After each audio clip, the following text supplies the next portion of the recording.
his first goal for Manchester United. What a time to get it! Well, what an incredible cross. A huge night at Old Trafford as United look to extend their run of just one defeat in 7, but West Ham arrive as genuine problem side, having beaten us in 4 of the last 5 league meetings. Form says United, history says West Ham. Perfect setup for a massive clash. How are we, boys? How's things going? Good. Ask again in 12 hours. Oh, Tom, I was looking forward. I listened to your final podcast today and I felt for you, mate. There was a tear in my eye, I tell you. I was feeling for you. I was feeling because I had that one when I stopped the last one and I came back strong. I'm not going to let you move away, mate. You're too good on podcasts. So I'm going to Look, I'll never go away from talking about Manchester United. There's nothing more I do enjoy, but in terms of, I do appreciate and understand the effort. It does go into sort of running these, but all the effort is definitely appreciated. But yeah, such a good day, I think, for Manchester United fans, and watching Chelsea drop points, watch Liverpool drop points, Tottenham and Newcastle both drop points the previous day. And the ball is in United's court, as it has been on so many times previously, and United have dropped the ball on those occasions. So look, the hope in us, obviously, yeah, we could beat West Ham. You go beat West Ham, Wolves there 6 points, and on paper, it looks like that could happen. We've had that view many times, and it hasn't happened. So, but there is hope there, of course, and that's all we have at the moment. And we've got Sefwan in the house as well, all the way from KL, Mancunians. How are you, buddy? You doing all right? I'm good, Adam. How are you? How's everyone doing down in Australia? I hope everyone's doing good. And feeling determined for today's tonight. I mean, KL weather, mate. Say again? The humidity's hot. Yeah, it's actually pouring rain for the past few weeks. Yeah, but we are still going strong, and hopefully an early, a late kickoff for us back here in Kuala Lumpur. I think in Australia it'll be about 7 a.m. in the morning. 7 a.m. Definitely. Yeah, a good time. Yeah, it's going to be a 4 a.m. Kickoff here in Malaysia. So I think it'll be a challenging for us to wake up. Hopefully all of us are wide awake later on. I think if anything, it'll just be hard to stay awake if United plays. You know? Yeah, I agree with that. I mean, it's most of the cases that, you know, if the boys start playing in a slow pace, it sounds like, okay, I'm going off to bed again. I'll wake up in the second half. You know, that kind of feeling. I hope that they start playing at a good pace, and then we are up awake throughout all the whole 90 minutes, and hopefully for a win then. And it's good to see Yoni back. We got Yoni back. We missed him the other day for the live. Oh yeah. I'm excited for this game because you know, if we win, we are equal points to title challengers Chelsea. You know, everyone 2 days ago were like, Chelsea's are title challengers. They can do it. They're only 4 points behind. Blah blah blah blah blah blah. If we win, we're on equal footing. I don't see many clubs winning a title that lose 3-1 to Leeds. I'm sure we've seen it. Well, I was going to introduce Jordan. He's had a busy week on the building side. He's actually a little bit red. So, have you been wearing a hat? Sunburn? No, I didn't say. He's a little red devil, isn't he? He's a little red devil. That's terrible. Yeah. I apologize. Yeah, and secretly, Jordan doesn't mind Leeds, so I'm going to put him in there. Yeah, he's a fan. Yeah. I wouldn't say I'm a fan. There's a player that plays for Leeds that I was a big fan of when he was at Middlesbrough, and now he plays for. He doesn't play for Leeds anymore. He plays for Sheffield United. I can think of another Leeds player that you would have liked back when you were a kid. Oh, maybe it was pre-Jordan actually. Oh, well before Jordan. Yeah.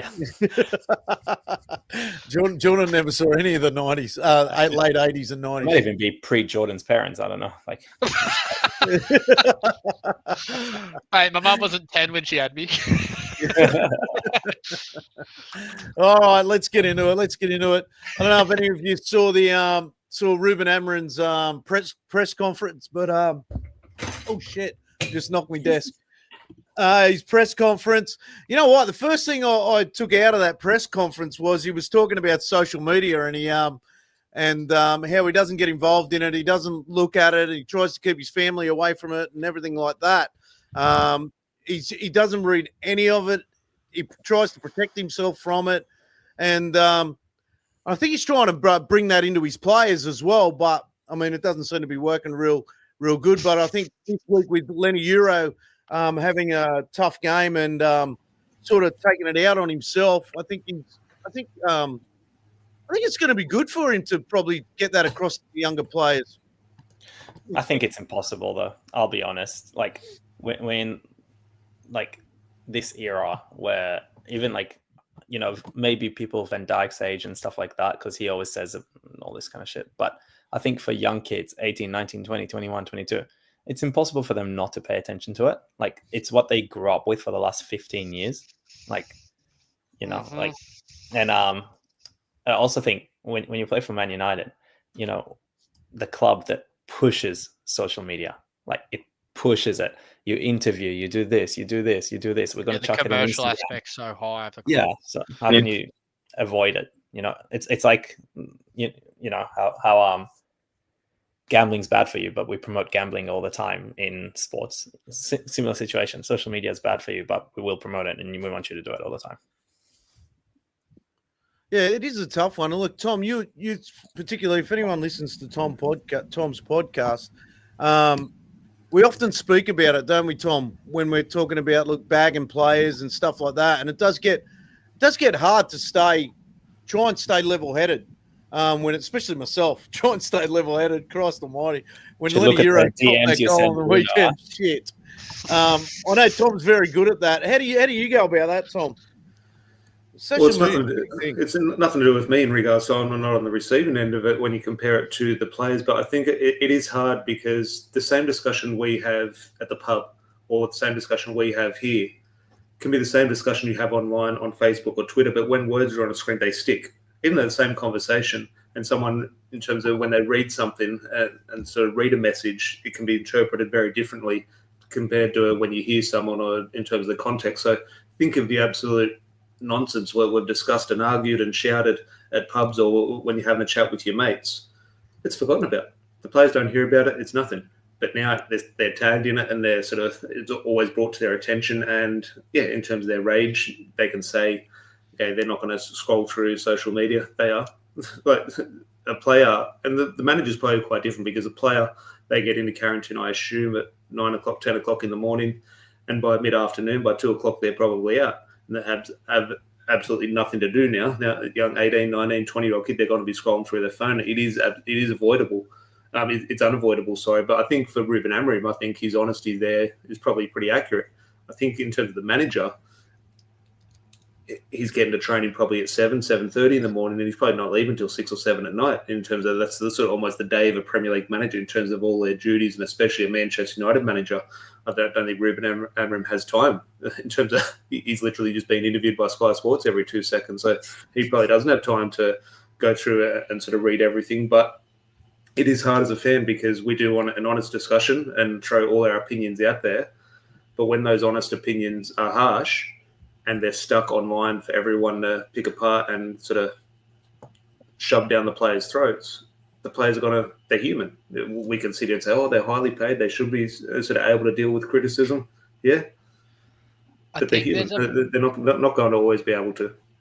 I think I like what you're saying there, Tom, but I think there's a line where as a professional athlete, you should be able to take criticism, but it's got to be based on performances or attitude that's being shown in your performance. I don't think we can be talking about... It's not that. It's gone past that. There's no. That's what I mean. That's where I think it's wrong. If someone misplaces a pass, if Diogo Dalot, I'm not singling out Dalot, I'm sure we'll get into him and look at people's different opinions. If Diogo Dalot misplaces a pass against West Ham, it's not going to be, oh, that was a bad pass, he should have done that.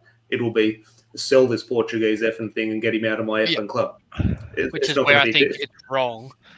And I think that's where passion and probably especially with Manchester United, probably the past 10, 12 years where we've struggled and we've had ups and downs and no players have been consistent. We don't have the patience with players that we probably did once upon a time.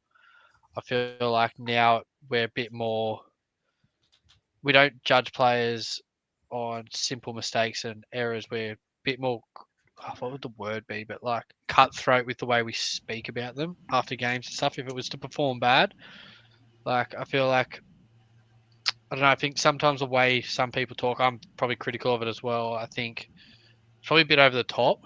It's a societal thing now in regards to everything at our fingertips. Take away from football, we can fix any issue we have in our life now. Click a button. We want something from the shops and we're not. We can order it. We can fix that issue straight away.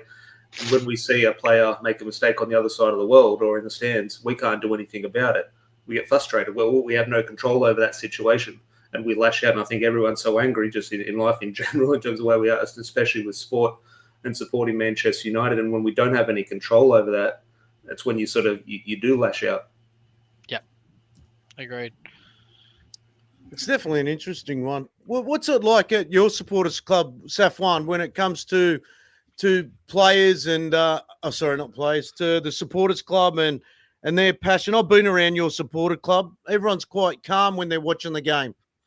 Well, it's always calm on a game, but to be honest with you, on WhatsApp, on the social media group, it can get pretty nasty. Seriously, I mean, you will criticize and they'll talk about it. There's nothing much you can do. Some of them think that they could be a better manager. You know, the way they speak. I can't deny that. You know, it gets irritating at times. But I mean, they have their voice to voice out. You know, so for the past, it was quite calm and quiet for the past few weeks, right up to the game that we lost to Everton, and then that's it. The bomb just exploded. That's it. You know, everybody start criticizing again. I was like, well, you have your say, you have your points, but I think that loss to Everton was actually a good thing, that you know, to ensure that the players are on their toes. You know that you can't be winning all the games. You had drawn and drawn, and then you lost, and hopefully that was a turning point for them to start winning again. So on the supporters club, on the fan base back here, um, you know, you have this group of this Amorin out and so on. I said when they start winning, they said, "Are you guys still in or out?" And then they just keep quiet. And then now, I think it's quite quiet on the Amorin in and out here back here. But I think they are more criticizing on the individual players itself now. So the most criticized player from our side here is actually Dalot. And Yeah, right. he is. I don't know. I don't know about you guys, but I think he has been underperforming this season. Uh, Not what he was for previous season, but every time that when Dalot comes in, you know, people said when you take out Casemiro and you bring Dalot in, and then that's it, the game changes. So yeah, for me, I think the most criticized player that we always criticize back here is Dalot currently. Other than that, I think everyone's praising Maguire. You know, ever since he's got that winning goal. So yeah, I mean, That you know, will change though. But at the moment, and I agree, you can see we're not blind. It's Dalot. It was who was before that, Garnacho. There will always be a 6-week spell where it's someone. I think, unfortunately, and it's not going to be me, but you do know how this cycle goes. It's going to be Lenny Yoro next. In terms of Yeah. he'll get a 6 weeks period. It was McTominay, it was Bruno, it was Casemiro was a problem. Everyone is always a problem, and it's a flavour of the month. And Dalot has been it. I thought he's actually quite decent against Crystal Palace. Fingers crossed he can continue that form, and we will shift our focus somewhere else. And at the moment, Lenny Yoro, 2 or 3 weeks has looked a bit off it. So coming into January, we're looking at transfers and everything. He's now be thrown in there, and that's going to affect our opinion. And there's always a right to look and criticise and say, okay, this player's not performing. What can we do about that? But and I assume every club is the same, but Manchester United is obviously the most highlighted. But just go back over the last. I'm sure if someone had a calendar, you could almost bookmark it. There is always a player over a month. Here's the problem. If we get him out of the team and we play this player instead of this player, we'll be better. And it's been the same for 10 years, whether it be David De Gea, Scott McTominay, Harry Maguire, Ronaldo was the problem, Marcus Rashford, Garnacho. Every player has had their spell. And look, fingers crossed this is not the case. If I was a betting man, Lenny Yoro is going to be next. I actually reckon Amorim will take him a bit out of the spotlight even more. Because now that Martinez is back as well, although actually once Maz goes to AFCON, maybe he won't have a choice. But it's an interesting one, especially in his press conference. He was saying there's likely to be 2 players out this weekend, and he didn't drop any names. He didn't even talk about Maguire coming back in or anything like that. So I don't know. I don't know whether he's talking about Bruno, because Bruno was early in that game. I noticed he was holding his hamstring. Was it early in the game or second half or something like that? So it'd be interesting to see where that lies, because it's very, very rare that obviously that Bruno is out through injury, and whether he'll bring Mainu in or I don't know. It was a I weird can one see when it he being said that. Bruno only because out of all the players we have, if you're going to hide one of them not being in the squad, it would probably be Bruno. Like every other time we've had an injury or anything like that, to be like, oh yeah, it looks like he's not going to make it to this game. He's not going to make it to this game. But it's just strange for it to be now. So that's why it could be Bruno, I reckon, as well. It'd be weird not seeing him out there, to be honest. Yeah. He's- Well, we'll he's- probably lose. he's I don't know if available you for remember every this, game. but when he doesn't play, we lose. Like it is a fact. So Good on you. Yanni, Good on let's you. try and keep this podcast Yeah, upbeat. what a dick. I just said that when he doesn't, I'm more than happy to be Yeah, proven yeah. wrong. I got a Oh. comment in the and it's a perfect example, really. Netty 81K. Look at Xerxes, scores a cracker, and everyone forgets how ordinary he's been. So, I mean, he really hasn't had a chance to prove himself, to be honest with you. But Yeah, you know, need to run he- a game. and it's You good. can't just come in, play a game every 5 games, and then be like, "Oh, you see his shit." And Because if that's- that's the case, why do people not say the same thing for Mainu, who comes in once every 5 games, does nothing, and yet people are still like, "Oh, I want Mainu to play. I want Mainu to play." Like, And that's the biggest you need to problem run. we've got, haven't we? Most of our fans are bipolar. So, what do Yeah. you call it? Like, especially Xerxes. Okay, the week before, he probably had a bit of an ordinary game, but it's like a new player coming in. He hasn't played for what, probably 6 months, really, for a start. And then all of a I'll sudden, tell you what, with Xerxes, off the back of that goal, and football has a weird thing of the way things play out. The smallest little thing can influence a career, can influence a season hugely. That song at the end of the game against Crystal Palace, I'm telling you, Joshua Xerxes scores 2 or 3 more goals before Christmas, and that song takes off. I'm telling you, Oh, Joshua yeah. Xerxes' career, his Man United career was in jeopardy come January. If Manchester United was Yeah. getting off and he wanted to go, good chance Xerxes was off in January. Could save his United career. A simple song. The way Crystal Palace, they played it over loudspeaker, the United fans picked up on it and just ran with it after Joshua Xerxes scored his goal. Just thinking, I'm not saying Joshua Xerxes is going to save Manchester United. He's going to go on and have a great career. I'm He's got telling you, hat-tricks just in terms of the way the momentum builds and in weird places. I just have a feeling he scores 1 or 2 more goals. That is a song that he's going to catch on, and there's always a song every season which United fans latch onto and sort of it unites everyone.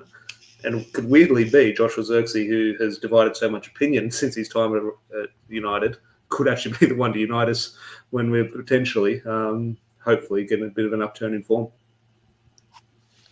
yeah, I'd love to see Xerxes come good, especially like you need 2 strikers that are well. We're struggling with. Well, I don't think we're struggling with Sesko. I think Sesko does hold the ball up well. He's just got to get his finishing right. And obviously Jordan's touched on that a fair few times on this pod, but it'd be good to actually get those 2 working together and, have 2 strikers that can come in and, do a great job for us. I mean, at the time, and Amarin also touched on like players only getting the opportunity to play one game at the moment. And it is frustrating. I think first game of FA Cup is generally 4th round or something like that in January. So maybe like he might mix everything up and then plays after in January. Things may change for a lot of these players that, especially when AFCON's on, a lot of these boys that have been holding on to a few grudges, not getting selected. Hopefully they haven't been holding grudges, but they come in and prove themselves, which we need more than ever now, especially we need them to take advantage of that, at least take advantage of 3 points tomorrow and then jump that table, because I think that'll be a massive confidence booster for the whole team again, because I think this team does rely on that confidence. Yeah, I agree with that. Confidence is everything. I think momentum's everything in sport. I think if you're going into a game thinking and like with the belief you're going to win, But actually, one thing's saying it, another thing's actually believing it. I think that's the most powerful thing in the sport, to be honest. This podcast has really been a philosophy lesson today. I've been enjoying it. Philosophy lesson, you reckon? Yeah, I feel like I should go back to uni, Well, if you read some of the comments in YouTube, there's a lot of fucking morons in the Mate, I haven't comments. I seen don't know them. who's- I'm confident. No, I don't know what I they're think doing. there's a few blokes just trying to stir us up a little bit in here, calling us a bunch of retards and shit like that. So Oh, really? I'm doing a lot of blocking at the moment. So if you're on here, you want to take the piss out of each one of us, we don't give a fuck. We just block you. So yeah. So we're easy, yeah. Don't Yeah, think so, so, but- mate. When you guys look at the games that's coming up to Christmas, I think it's all on paper. Like we always like to use that word on paper. It's all winnable games. We should win all these games, and uh, hopefully, but people always say that on the Boxing Day, on Christmas, that's going to determine where you're going to end of the season. So I think this is a time right now that the whole squad should take the advantage to compete between each other and to play good football. And ending up, you wouldn't know that we might be in the top three, or maybe you might win the league. It's Arsenal's title to lose. Let's be frank with it. But I think with the current performance that the team is going, today's game for me is a kickstart where we're going to end up to end of the season. I think this game will start to end of December. So I think they should take advantage of it. And like what Adam was saying, with players going on the AFCON coming up. But the good news is that we could keep some of the players for at least about a few more games before they leave. So Xerxes being in and with Sesko injured, I think I do agree that it's time for him to prove his worth, that he is to be in the first 11. And let's not take it on Mason Mount as well. Mason Mount was criticized throughout his career in United, but let's hope that the goal that he scored last week is a turning point for him to cement his place in the squad itself. And with Ahmad leaving and Bumo leaving for AFCON, so yeah, I hope these players will gel up and perform well. Yeah, look, I think Matthias Cunha's back, which would be good. I don't know if he'll start though. That's the thing. I don't think he'll start. Surely not, because he didn't. You wouldn't think he'd start. As far as that goes, you know what? Knowing Ruben Amorim, he usually starts with the side that was doing best like the week before. So Mason Mount will probably come back in on that left-hand side. It probably will be unchanged from Palace, really. Other than you think it'll be unchanged? What about if Bruno's out? Who's coming in for him? Yeah, if we have two people out, it will definitely be. Yeah. Well, yeah, it's fair. I'm just trying to. I mean, if it's, I don't know. Yeah, I can actually see him then chucking like Mount in instead. I don't know if you put Mount where Bruno. Oh no, he'll put Maino in and then maybe Mount, Cunha, and Xerxes. Or maybe I would like to see Cunha, at least if he doesn't start, get the full second half. I don't know if he's fit enough for that, but I like the idea. It depends what the actual injury running at was. West Ham, because if you've seen a lot of the goals West Ham have conceded, they're actually teams running at them with the ball. Mm-hmm. But that was that was a bit more before Nuno, right? And they were also When they had Graham Potter. Yeah, and they were copying heaps of set pieces goals, but now it's not Graham Potter anymore. Yeah, they're a bit tighter now. They're a bit better. Nuno's not a bad manager, to be fair, but Paquetá got sent off. Yeah, that's good because he is gone. That was the worst second yellow I think I've seen in a long time. And He's he not wonders helping his why. allegations. He's betting allegations. It just looked like he had money on a red card for himself. That's what I mean, man. He just made the allegations go, well, come on. How good. Like, I've got a comment here from Robbie Mariara. Martinez left centre back, Shaw wing back, Bruno out injured. If Bruno's out injured, Mount moving inside. Thoughts? Shaw's not going to be wing back because Amorim said in the press conference that he's not going to do that, didn't he? Because he needs to. Yeah, he did say that because he thinks it's a what do you call it? He was talking about players moving positions all the time. It's creating a lot of chaos through the team at what times. we've said since the start of the season. brings on subs and the whole Yeah, but ironically, team in changes. the same press conference, though, ironically, he also talks about how Dallo is really good because he can put him on the right or on the left. I'm like, oh, okay. You Two have to see different him kick points. with either feet, probably. I Yeah. think with Luke Shaw, there's just we have this picture in our minds of him as a left back and a left wing back, and the attributes he can bring when he plays well there.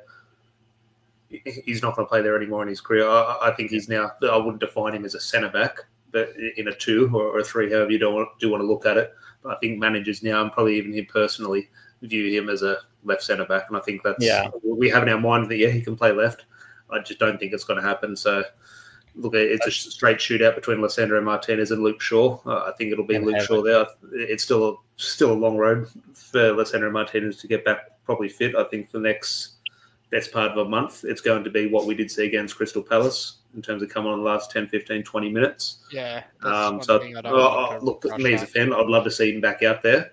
I do think it's going to be a little bit more of the same. And look, Luke Shaw is one of those players like Diego Delay. He could easily cop it for a 6-week Luke Shaw, and we could be sitting here saying, how on earth is this guy still at this club? The wages have been paying, the injuries.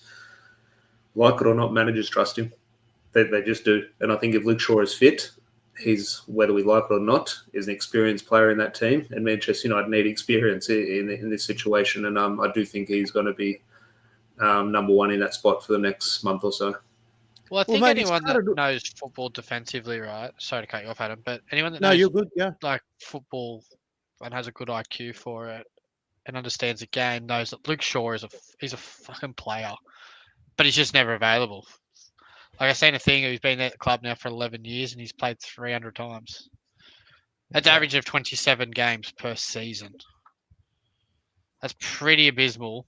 But at the same time, he's obviously had horrible injuries, and I'm not saying that it's all his fault in that. But the reason managers trust him is because when he is fit, his football IQ of knowing how to defend one-on-one and how to show certain spaces to the attacking players is quite high. We'll be having a very different discussion today. Again, I'll put a lot of it down to actually Eddie Nketiah, but that tackle he did on the weekend, that was a huge tackle. I thought it wasn't the greatest sort of bit of attacking play by the striker. Yeah. But visually, it looked like a very good bit of defending. I just think, look, next week he could miss that tackle and they go through and they win 1-0. Well, obviously, it was good execution. But, I agree with everything you said there, Jordan, whether we like it or whether we want different attributes to see it as a defender and as a player. In terms of a manager putting a team together, you can certainly see the benefits in what Luke Shaw brings. Yeah.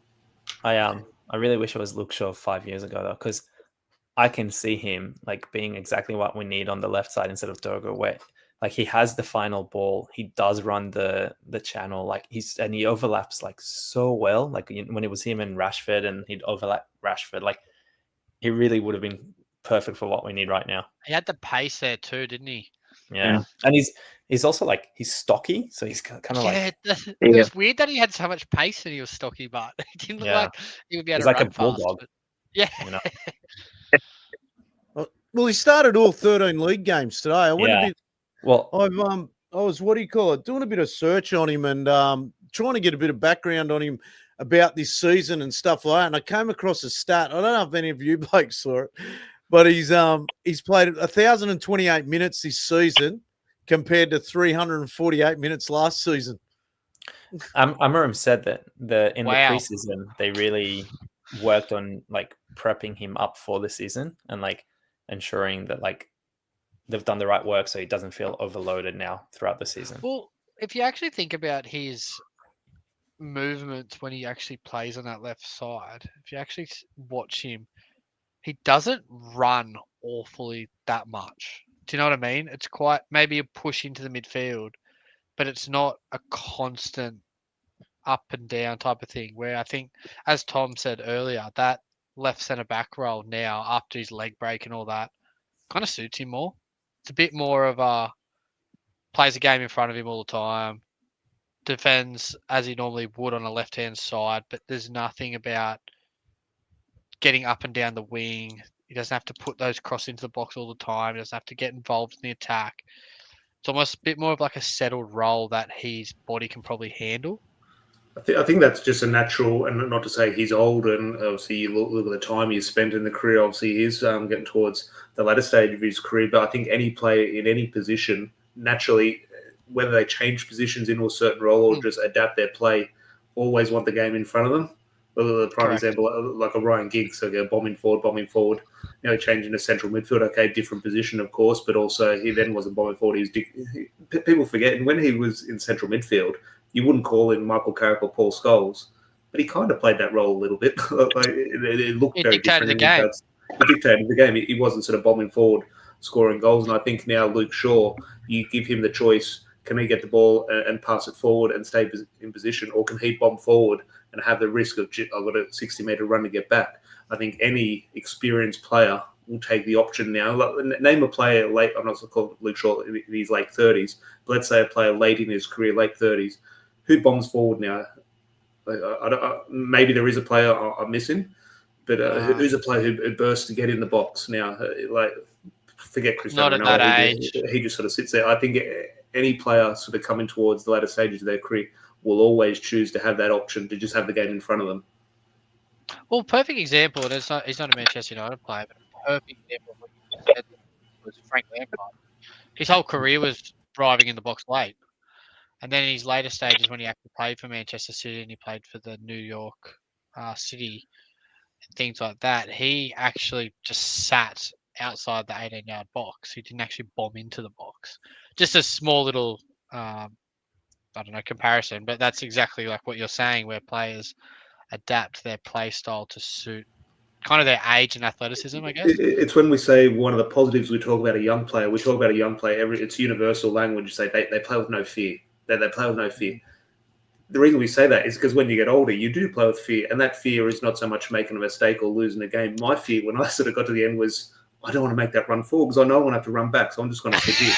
But that's a very good way to put it. We've all been through it, isn't it? Yeah. No, but that's exactly what it is. It is a bit laughable, but that is that kind of fear which players do go through. I think it is far easier, but I say easier, not in a calling players cowards or they're taking the easy way out.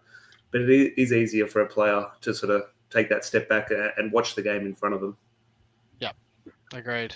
Look, Luke Shaw, the best spell Luke Shaw's ever had was with Marcus Rashford, wasn't it?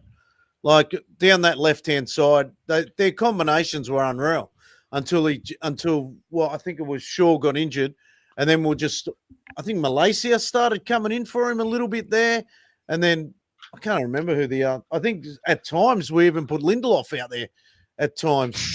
Lindelof was on the left. Yeah. Sorry, mate? He did. He played a lot in the left. Yeah. Ashley Young as well. Ashley Young, he still bombs. Like he's probably a prime example. He is a player that later on in his career still tried to get forward a lot. I'd love to do not to take over the show here, Adam, but I'd love to have a look as a whole show because it divided my opinion on Ashley Young's time at Manchester United. Oh, mate, I'd be in on that straight away. I don't know. Was he absolutely brilliant or was he woeful? I just think there's arguments for both, and I think we probably overlook his time because it left not in a great didn't leave a great taste in regards to he wasn't performing great. He was the captain. Manchester United weren't performing, but I do think given all the situations, I thought maybe deserves a little bit more respect for his time at Manchester United than we probably sort of gave him at the end. Oh, definitely. Look, Ashley Young used to do me head. He used to do me head big. I remember a pre-season match. It might have been. It must have been Perth. It was a pre-season match, and we must have been sitting next to each other or something. And he's done whatever, misplaced a parcel, and you've gone nuts. And I'm going, it's pre-season against bloody Perth or whoever it was against. I'd like to welcome Anderson into the chat. He is the president of the KL Mancunian Club. Welcome to the channel, Anderson. Hi guys. How are all of you? Hi Adam. Thanks for having me in here. Sorry a bit late. Hey mate, how are you? Welcome. I'm good. Thanks. So I'm going to introduce you to Tom.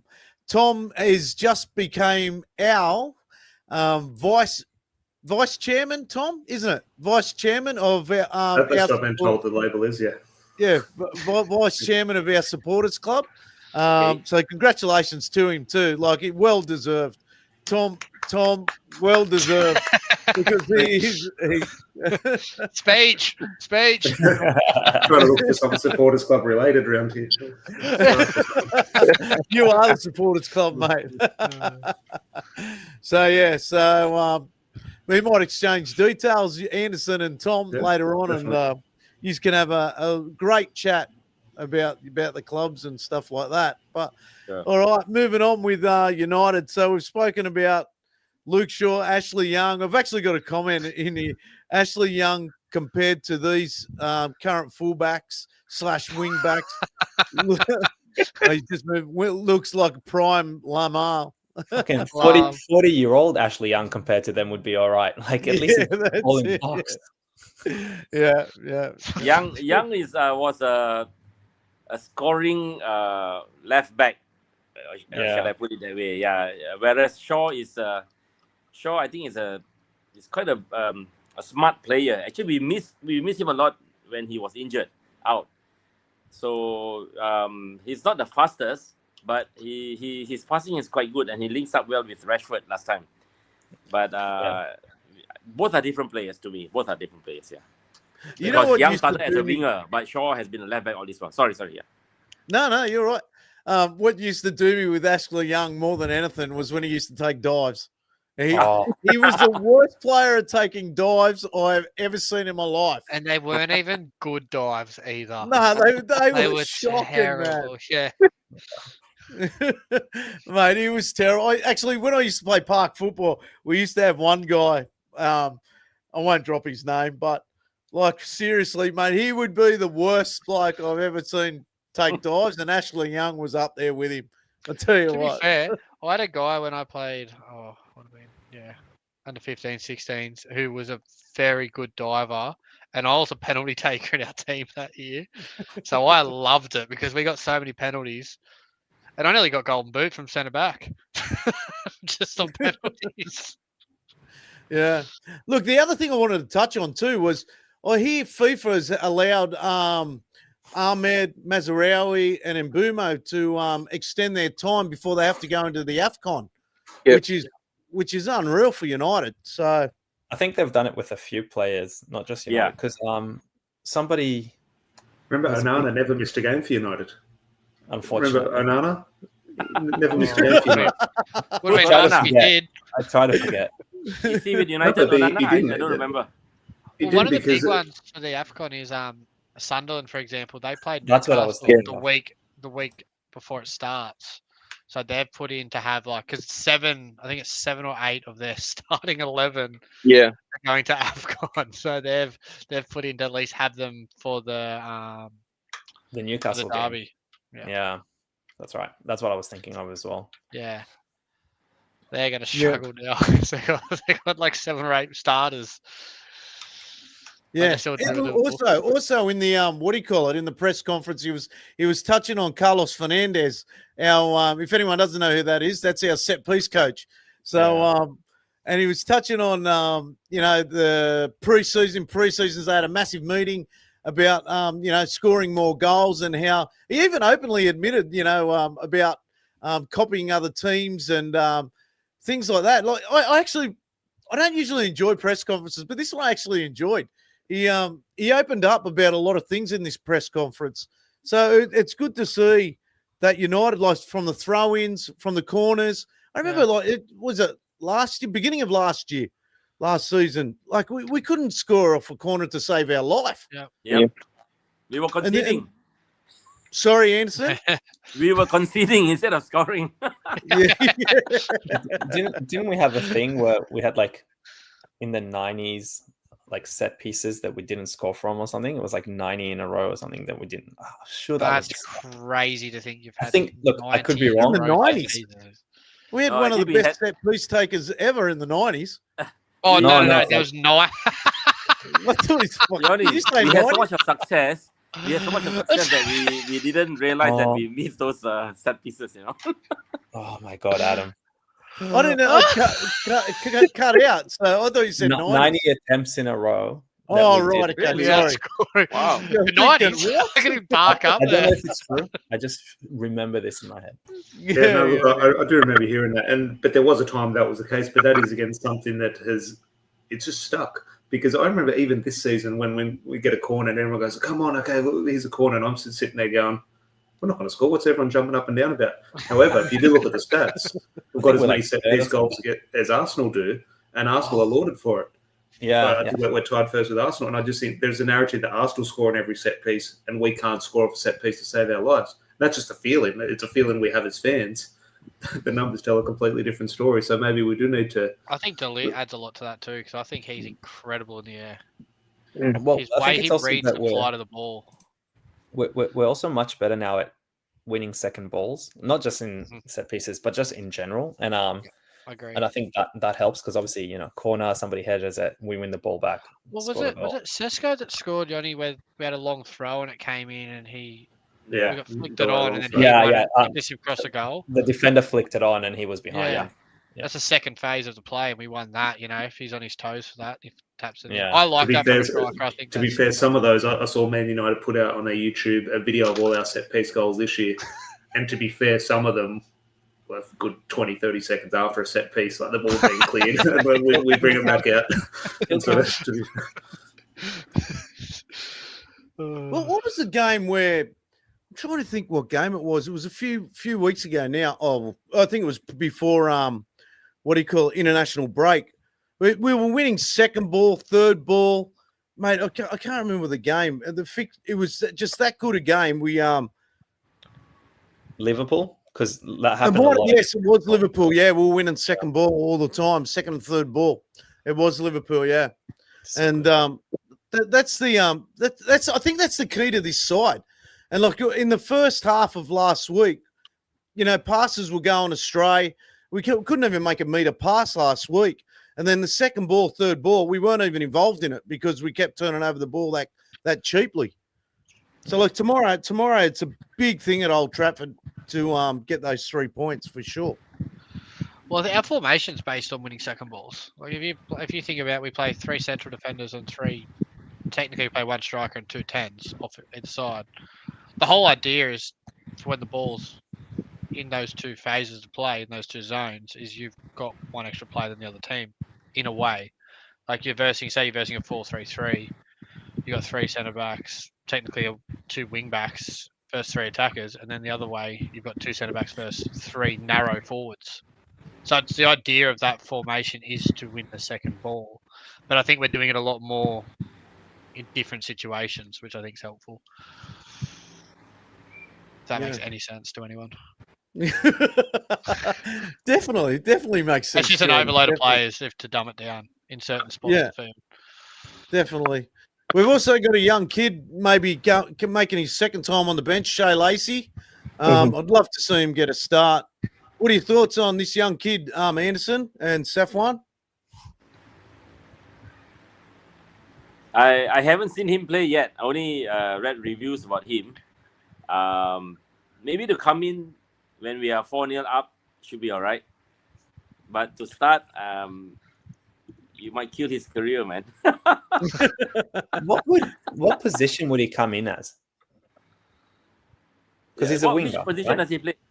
He's Brian and Boomer. Yeah. Trace, what you reckon? Yeah. Look, I remember when he came, he must have been 14 when he started playing for United. And just then he was the one you thought, okay, Phil Foden's coming through, left footer. Oh. Okay, our Phil Foden's going to be Shea Lacey. And you saw him at 14, 15 that, yep, he's the player. It went quiet for a little bit in regards to development. Other players sort of taking the spotlight sort of thing. But he obviously has now matured to sort of the step up to senior football. Was he the one that got the amazing solo goal right from our box to the other end last week or something? Was he the one? No, not in the youth. Oh, that's a different player.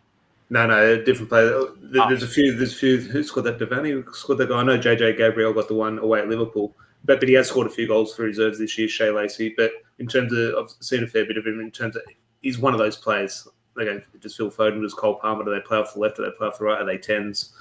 Bit of a Maverick style, is it? Yeah, he's that player. If you were to build a team, you'd put him in the number 10. in regards to modern football, in terms of where those players play, they always sort of drift out wide into those channels. And you think Brian Mbeumo cutting in on his left foot.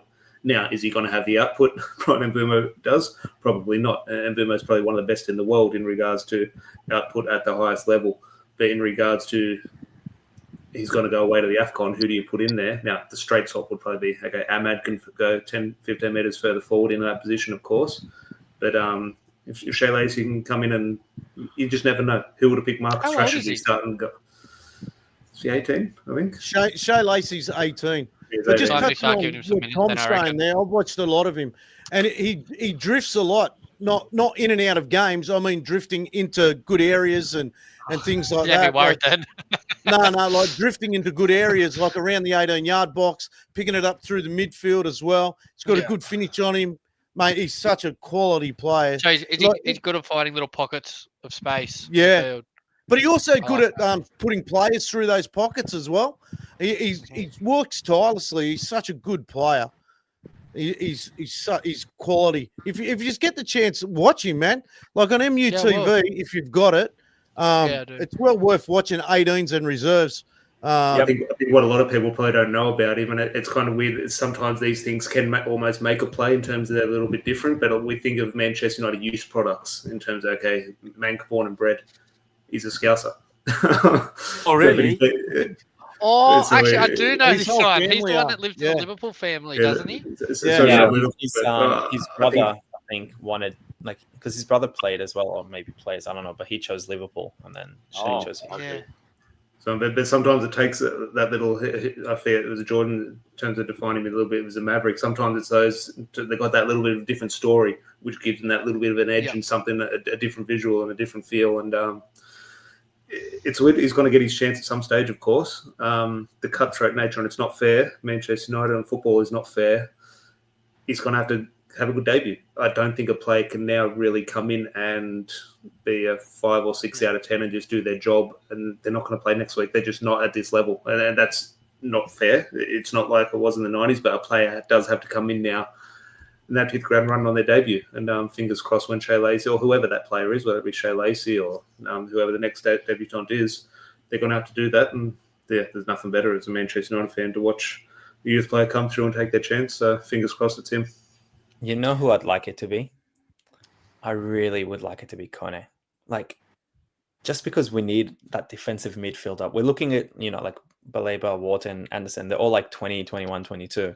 And he's 19. Like, he's almost there. Like, I know, obviously, like, I feel like if we buy one of those three, especially like a Baleba, he's never going to get game time. Like, we'll just have to get rid of him without giving him the opportunity. And then, like, in the preseason, he was all right. And, like, that's what I'd like to see. That injury that he had really kind of killed it for him early on. Yeah. It's definitely tough who we're going to get. Well, January is going to come here quick. So, it's going to be very interesting because we don't. How many players did we buy last January? I think it was Just only like one. We usually only do the one or two, don't we? Yeah, it's always a tough one for United in that area. I think most clubs, I think Ruben he'll want to get someone, you would think, because I assume it would be a loan because we don't have the finances, right? Like we already took extra loans in the summer. Yeah. Well, it's always seems to be it's our hard case, to get a doesn't it? good loan though in January going into a World Cup. Because Yes and no. anyone that's There's players playing out there. Like, think of I'm not saying the same player, but think of last season. Spurs got Kolomani, didn't they, on loan before signing him this season? I think. I wouldn't want him. No, but I'm just saying, like, you have opportunities for players who are like good. I don't want Kolomani; he's not my kind of player, but you fit what they needed and this and that. And there's opportunities like that at big teams. Like, the question is, who's the CDM that you can do that with? That's the. Well, that's kind of what I was thinking more so of like who's. I'd look at France. Like, who was that player that we were looking at? Oh, I got Robbie. He wouldn't mind Semenyo from Bournemouth. Are you actually asking the question, Johnny? I don't want Semenyo. I don't understand that. But pardon, Jordan. Were you talking about? Were you about to say Tuchemeni from Real Madrid? I was not. Centre defensive No. mid? No, he plays all. I'm in my conversation, mate. Don't worry about that. I don't understand the whole Semenyo thing. Like he would have to play as a 10. We have Cunha, we have Mbeumo, we have Mount. Like, why are you getting so many? Where are you going to play him? Like, That's it. Makes no sense. It's just to drive his price up. That's all. Yeah, because he's 65 million, right? In January. I hope we go for Anderson. I mean, not me, but that guy is massive. that guy is massive, man. Put the Really. boots on, mate. You'll do good. I think Forrest would be lower without him. He's one of a kind. He's a box-to-box, new English kind of bulldog player. That gives his all. And this I think if we get Anderson as well. I think if we get Anderson, though, we still need like a proper CDM, because like we still need someone who would do the Casemiro role. And Isn't he one? It's more box to box, like you said, but yes, a bit more defensive. Probably like I'm not going to say it's the same, but like like Roy Keane later on in his career was kind of like box to box, but still defensive in a way. It's more that like, but not like Baleba breaks the play, right? Like that's what he does. Like he just breaks it. My fear with Elliot Anderson is, and I'm not saying he's not the player. I'm not saying not go get him. I'm not saying he's not brilliant or won't have a great career. But I think in our minds we have, okay, go get young British footballer from Nottingham Forest. I know you said Roy Keane. I'm fully aware you're not comparing him to Roy Keane, but I think that's the visual we have in our mind. Okay, go get the young best player from Nottingham Forest. He'll make the step up to Manchester United. In theory, on paper, that's what that move is. Go and get Elliot Anderson. In reality, we're buying a £120 million player. Yeah. And we're not getting a young British footballer. We're getting almost potential world record transfer to come in and save Manchester United. And that's not what it should be. We should just be getting a talent and now nurturing him at Manchester United. But when you have to go and spend over £100 million on that player, that's simply not the case. And the expectations and everything around that player does change. So again, I'm not saying don't go get him, don't go spend that money. I've just seen it how many times before. You can see a situation where it doesn't pan out, and we think, God, could that money been spent better elsewhere? And again, I'm not saying I'll be over the moon if we can go get him. I just don't know if it's the right business. Yeah, that's why I was saying I would just go for French CDM. You guys know when United enters the race, they just have amazing CDMs. When United enters the race for a player, the price just shoots up. Unbelievable. Yeah. I will give you before we go into score predictions and things like that. I'm going to give you one that I found, which I think is nuts. Right, this is Ruben Amorim. Right, so if he loses tomorrow, it's 10 home defeats, and he'll be the fastest ever Manchester United manager to lose 10 games in a row. The last previous fastest was Albert Herbert, all but 23 games in 1892 to 1894. And if anyone doesn't know who he is, he was the chairman back in the day that actually got us out of financial troubles. So that's how far back we're going. He kept the place afloat. He actually used to own a candy shop to help United. So that's how far back it goes. If he loses his game. What years were they? What years did you say, Adam? 1892 to 1894. Yeah. Yeah, so United weren't actually. Yeah, they weren't actually Manchester United. Yeah, it wasn't actually Manchester United. Yeah. No. So, but that's how far back it goes. Like, yeah. But if we win, we have to go to 1902, 1903 to be Manchester United, don't we? We're gonna win, Adam. We're gonna win. We must. We'll be winning tomorrow. I'm confident. Yeah. That will be 4 wins, 2 draws, and a loss in 7 games, which is fucking good compared to what we were before. Yeah. 100%. Look, I see improvements, and we're going to have. I see improvements, but I wish we could just put like a good 90 minutes together. Look, you're going to have your lows in your game. You're going to have your lows in your game. You're not going to just keep the way we're developing at the moment as a squad. We're not going to get through a game where we're not having that low, or we're just going to play just straight through the roof. It's not going to happen. But I just want to see us put 2 quality halves of football together. That's what I want to see. Instead of coming to half time, or you played your first half and then at half time and you're going, oh, this could be anything the second half, or you know what I mean? That's what I want out of this side. I just want that. And I think most fans just want that themselves. Like instead of like last weekend, we said such a poor first half. And really, at the end of the day, the second half, I think it was a little bit better, but I don't think it was that much better. But No, the difference Palace was tired. the difference was in the second half, you could see the drive in the players. And then when you come to it, and it's funny when you read stuff, people go, is it Ruben Amorim telling them that, or is it just the players turning up? You know what I mean? It's so confusing as a fan right now, whether it's Ruben that's bringing this second half mentality, or why can't he do it in the first half, or is it, you know what I mean? The players just finally turning up because they're behind and they don't want to be criticised. It's a tough one. Anyway, let's go into score predictions and let's wind it up because Safwan's got to go. It's nearly an hour up. He's probably got a couple of minutes to go before he has to go. So let's put some score predictions on. We're 7 a.m. here and 4 a.m. in KL over there. So you won't be having a watch along, will you? It's going to be watch along in the room, yeah. Yeah, watch along in the room. But you did get to catch up with Steve Bruce yesterday. That was I think it was about like 2 years ago, Anderson. I think was it 2 December? Yeah, 2 Decembers ago. Yeah. Before Christmas. Yep. Oh, so Brucey wasn't in KL recently. Oh, really? No, I said he wasn't because all the boys put photos up about Steve Bruce being there. So it was a couple of years ago.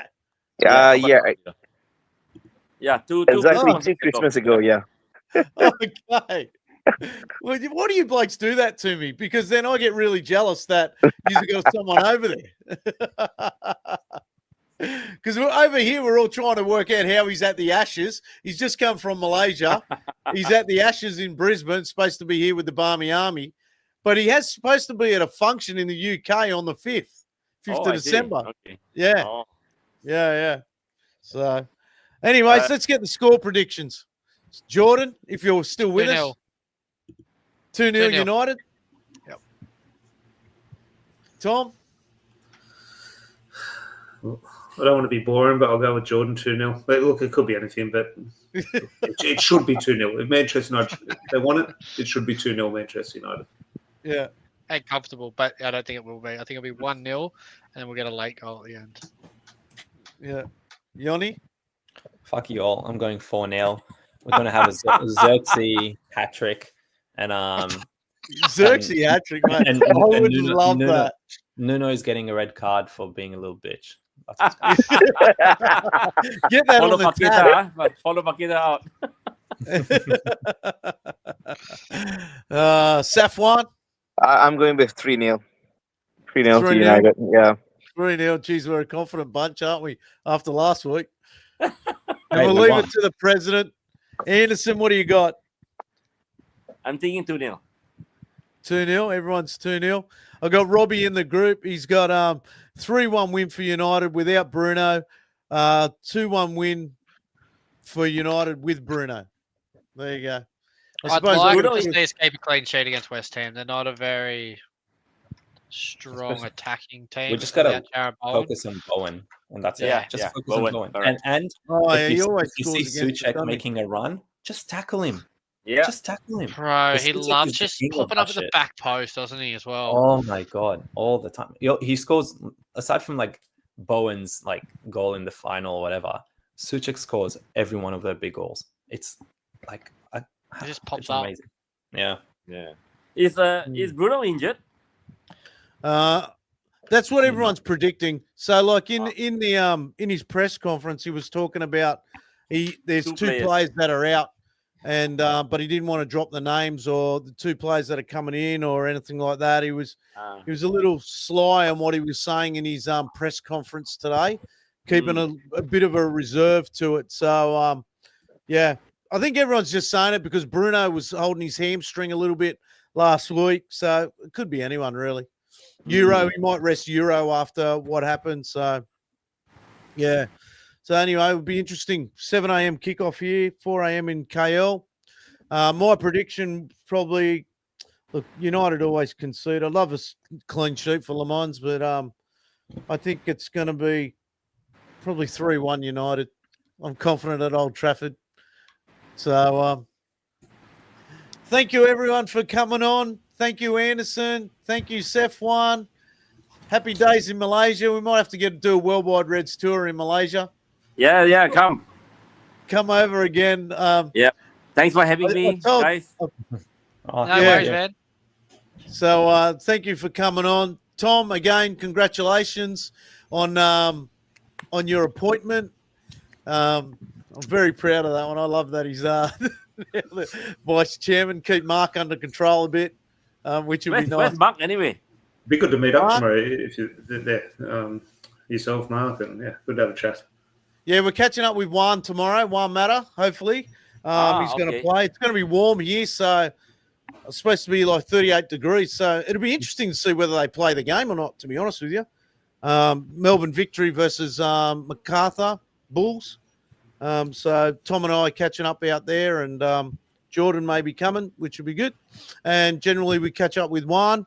He loves coming up to us and saying hello. I might even bring the Worldwide Reds flag out there tomorrow. So we get him to come straight over to us, which would be nice. So fantastic. We'll have to get Juan over to Malaysia. Yeah. Yes, please. He would love that, I reckon. I'll put it to him. I'll put it to him tomorrow. Okay. All Make right. an appearance during our annual dinner. Yeah. All right. Thank you, everyone. Thank you, everyone Thanks, that was in the chat. Remember, get over to Worldwide Reds. Like, share, subscribe. Get in there. Like YouTube. Thank you, everyone. A lot in the chat. I think we had some bots in there today because I blocked probably about 20 people today. So Well, there goes all our Hear it. followers. there goes all our viewers. Mate, it was funny. It was going from 5 viewers to 20 viewers, and it just kept going up and down. So I'm thinking there was a few bots in there. I don't know why. But anyways, we get that. So thank you, boys. Come on, No United. worries. Come on, Come on, United. tomorrow. Yes. Come on, boys. Take care, bye. Good night. Talk to you later. See you later. Check you. Cheers, bye. See you guys. Cantona. Gary Neville looking for his first goal for Manchester United. What a time to get it. Well, incredible cross